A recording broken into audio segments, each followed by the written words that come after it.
AFD Tech. AFD Tech. AFD Tech. Comment répondre aux questions difficiles en entretien? Un sujet masterclass présenté par Daniel Marie-Jeanne, directeur du Studio 50 et coach interne.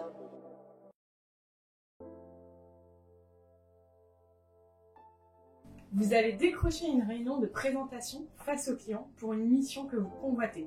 Eh bien déjà, toutes mes félicitations. Et même si vous allez avoir cette fameuse prépa RQ, comme on appelle chez AFD Tech, il y aura toujours la question qui va vous déstabiliser. 2 erreurs, ne pas répondre, forcément. Et puis répondre trop vite, qui peut également être une erreur. Alors Daniel, aujourd'hui je te pose la question. Comment faire pour traiter les questions difficiles en entretien? Et quelles sont justement ces questions difficiles? La question que tu me poses est intéressante et nécessite effectivement un peu de réflexion et un peu d'à-propos pour bien répondre à notre interlocuteur et pas perdre le contrôle de l'échange. Comment réagir face à une question difficile? Déjà, dans le cadre de la préparation de notre entretien, il y a déjà une première chose que je vous conseille, c'est d'accepter ces questions difficiles et de vous dire que finalement, le client qui vous pose une question un peu sensible, un peu difficile, c'est qu'il s'intéresse à vous.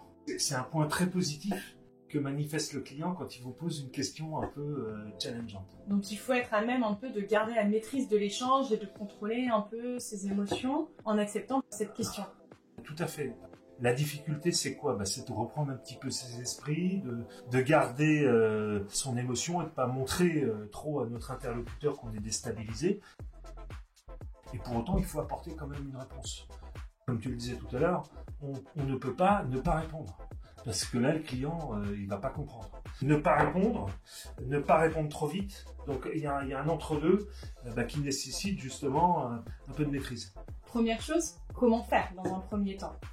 La première idée, justement, c'est d'en prendre du temps. Et de marquer un temps de silence, donc se taire. Alors c'est vrai que c'est contre nature, c'est pas facile, et pour autant ça va vous permettre plusieurs choses. Déjà, ça va vous permettre de reprendre un petit peu vos esprits, de vous dire intérieurement, bon là il faut que je me calme, qu'est-ce que je vais répondre, qu'est-ce que je vais dire. Donc prendre le temps de réfléchir à notre réponse, et puis l'opportunité aussi, c'est de laisser notre interlocuteur s'exprimer jusqu'au bout. Et vous allez observer que si vous marquez un temps de silence, votre interlocuteur, il est possible, il est probable, qu'il rajoute un complément, ou qu'il redéveloppe un petit peu la question, ou qu'il revienne dessus, il la relativise, mais en tout cas, ce temps de silence va lui mettre la pression à lui. Alors, on ne vous dit pas d'attendre pendant 1 minute. Combien de temps, combien de secondes à peu près C'est pas chronométré, mais en fait, l'idée, c'est de ne pas répondre comme ça de but en blanc. Non. Donc, d'attendre peut-être 5 secondes, 10 secondes, ça paraît peu, mais ça passe vite. Mais déjà, rien que ça, si vous regardez votre interlocuteur avec le sourire, vous perdez pas la communication si vous gardez le contact visuel et le sourire. C'est ce que j'allais te dire, la gestuelle apporte aussi beaucoup, quelque part dans la réponse qu'on va apporter au recruteur, non? Tout à fait, parce que il sait très bien que la question qu'il vous pose est dérangeante. Donc si vous maintenez le contact visuel avec un léger sourire, la communication n'est pas rompue, même s'il y a un temps de silence. Donc c'est un peu le recruteur, ok, je te mets au défi, et en souriant, en tant que candidat, c'est ma réponse que je vais apporter, ok, challenge accepté. Voilà, tout à fait. Okay. Et je vais répondre à ton défi, mais pas tout de suite. Je vais te laisser un peu le temps. Voilà, donc tout ça va vous permettre de reprendre un petit peu le contrôle de la situation. Ça, c'est la première étape. Ça demande de la pratique, c'est pas si évident que ça. La deuxième étape, c'est d'accuser réception de ce qui est dit. D'accord, donc ça passe là, comme on vient de le dire, avec le sourire. Mais il faut un peu, je pense, nuancer. Oui, alors effectivement, il faut nuancer. Accuser réception, c'est dire à notre interlocuteur qu'on l'a bien entendu, qu'on l'a peut-être bien compris. On n'est pas forcément d'accord avec lui, mais on accuse réception de ce qui est dit. Est-ce qu'il faut par exemple répéter sa question? Pourquoi pas? Ou alors la reformuler. Donc si je comprends bien, ce que vous me demandez, c'est ça. Ça, là, je suis dans la reformulation. et je suis en train de valider avec mon interlocuteur qu'on parle du même sujet. J'ai pas répondu. Et c'est ça qui est intéressant. Parce que dans cette phase d'accusé-réception, où on peut manifester un peu d'empathie, exprimer un ressenti, reformuler, nuancer avec un oui j'entends, je comprends, je suis d'accord, on n'est toujours pas dans la, dans la réponse, mais on est dans l'empathie. Et on peut continuer au travers de cette étape à réfléchir à la réponse. Donc c'est une étape intéressante. Il y en a qui le font très bien. Oui, madame, je vous remercie d'avoir posé cette question. Effectivement, le point que vous abordez me paraît complètement crucial dans le contexte économique et social actuel. Hein. Qu'est-ce qui fait ça en permanence? Les hommes politiques. Et est-ce qu'à contrario, on peut se permettre de poser la question excusez-moi, j'ai pas compris, ou alors pas le formuler clairement de cette manière. Moi, par exemple, quand je comprends pas, je dis c'est-à-dire. Oui, alors effectivement, on peut le faire. Moi, je vais juste un petit peu emballer le c'est-à-dire. J'en reviens d'ailleurs sur ce que je disais pour les hommes politiques, c'est que les hommes politiques, ils le font en permanence, mais avec un gros défaut, c'est de ne pas répondre, justement. Ils répondent souvent à côté. Ou pas du tout. Donc ils font un brouillard comme ça de théâtre complètement hypocrite pour ne pas répondre à la question. Sauf que nous, vis-à-vis de notre interlocuteur, de notre client, on se doit de répondre. Donc dans cette phase d'accusé-réception, en fait, ce que je veux vous dire, c'est que on va y mettre de la sincérité, on va y mettre également de la créativité. Sincérité, créativité, puis j'en rajouterais quand même une certaine maîtrise. Oui, ça demande de la pratique. En fait, quand je dis créativité, c'est de ne pas répondre toujours de la même manière. Oui, effectivement, je comprends ce que vous me dites. On pourrait dire ça 15 fois, mais c'est à un moment, ça tombe à l'eau. Si on ne fait pas varier un petit peu les mots, l'expression, ça va manquer j'allais dire, d'humanité, quoi. Et ça va être pris justement comme une technique, comme une tactique froide, mais c'est pas ça qu'on souhaite. Mais en tout cas, on va pas tomber non plus dans le travers du politique qui enfume un petit peu le débat avec ce genre de discussion. Donc nous, on a fait cette accusé-réception, et ensuite, là où nous attend notre interlocuteur, c'est d'apporter une réponse. Et d'apporter une réponse à la question. Et quels sont justement ces types de questions qui peuvent un peu perturber? Il y a des questions évidemment qui sont très techniques, et dans ce cas-là, soit on sait répondre, soit on ne sait pas répondre. Du coup, c'est plutôt des questions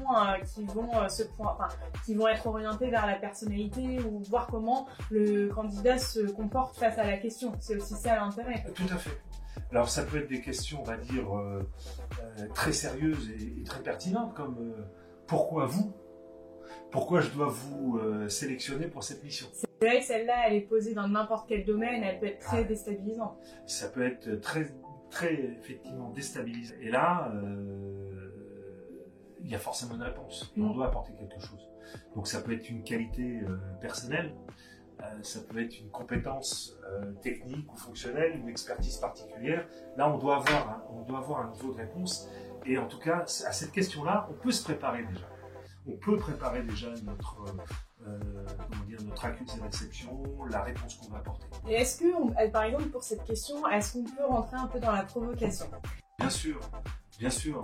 Effectivement, si on a la blague ou la réponse en tête, elle peut fuser du tac au tac, ça peut être très, très sympa, très agréable et très drôle, et on renverse la pression. Maintenant, il y a des questions où la réponse, elle fuse pas tout de suite, où vraiment on est en difficulté parce qu'on ne sait pas ce qu'on va répondre. Et c'est plutôt dans ce genre de situation où je préconise ces différentes étapes. Si on a la réponse, il ne s'agit pas de tourner autour du pot sans s'étendre. On va la donner sans problème. Là, c'est vraiment la question qui nous déstabilise et pour laquelle on se dit, bon sang, qu'est-ce que je vais répondre? Et là, c'est problématique. Vous avez aussi des gens qui répondent à des questions par des questions. Là aussi, dans certains cas, ça peut faire de l'effet.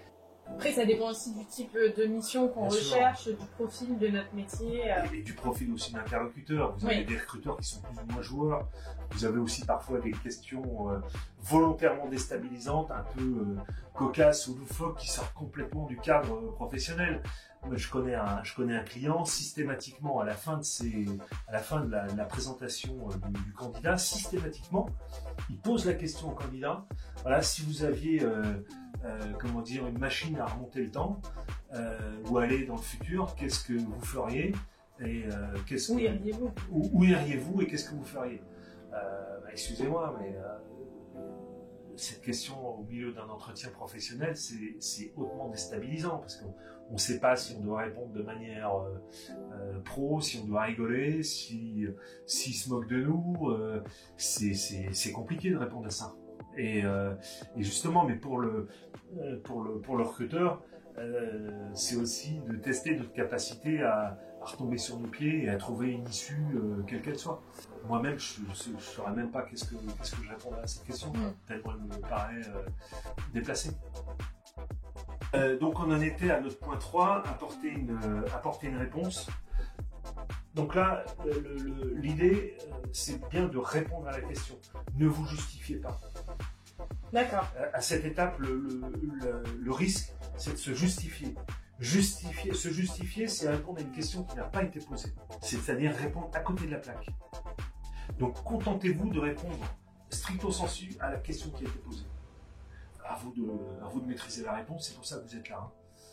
Et puis, pour terminer un petit peu cette méthode, une manière de renvoyer un petit peu la pression ou d'orienter un petit peu l'échange, c'est de reposer une question à notre interlocuteur. D'accord, et donc là, on maîtrise à nouveau un peu l'échange. Tout à fait.